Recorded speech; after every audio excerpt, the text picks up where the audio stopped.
මාරයා බැලුව පිනෙන් කොටු කරන්න බැලුව ඒක හරි ගියත්න වේශයෙන් කොටු කරගන්න බැලුව ඒක හරි ගියත්න ලාභ සත්කාර කීති ප්‍රසංසාවලින් නොම ගියවා ගන්නත් බැරි වුණ අවසානි මාරයට පුද්දුම කේන්තියක් දුසී මාරයා එදා බුදුරජාණන් වහන්සේ විදුර සංජීවකින් අග්‍රශ්‍රාවකයන් වහන්සේලා දෙනමත් සමඟ චාරිකාය වඩිනකොට මේ දුසී මාරය පාරයින හිටිය ළමයකුට ආවේශ වුණා ආවේශ වෙලා ගලක් කරගෙන දමලක් ගැහුව වැදුනේ අග්‍රශ්‍රාවකයන් වහන්සේ නමකගේ හිසේ නලලේ හිස පැලිලලේ ගලනකොට බුදුරජාණන් වහන්සේ නාගා පලෝකනේ බුදු කෙනෙක් කැරෙනකොට හස්තිය කැරෙනෝගේ මුළු ශරීරයම හරවල බලන්න එක පාට හැරෙත්නේ එක පාරට හැරුණොත් ඒ යම් විශේෂ හේතුවක් මතමයි බුදුරජාණන් වහන්සේ නාගා පලෝකනෙන් හැරිල බැලුවා පාපී මාරයේ නුඹ සීමාව ඉක්මවා ගියා නේද කියලා ඇහුව.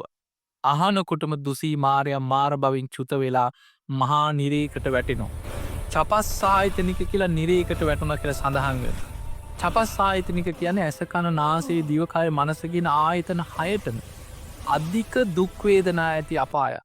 මේ අධික දුක්වේදන ඇති නිරේට වැටිල අන්ත දුක්වීන් දකියෙන්. අපායිම පැහිල මහා දුකක් විඳල තමයි කියනවා ඒ කරපු අකුසල්ටික ගෙවාගෙන අපායින් උඩට ඇවිල්ලා මං මේ ගෞතම බුද්ධ ශාසනය තුළ පෙර පින මතු කරගෙන ධර්මය අවබෝධ කරගත්තේ කියලා කියනවා දැන් කවුදම කතාව කියන්න එදා දුසී මාරයවුනේ අපේ මුගලන් හාමුදුරුවෝ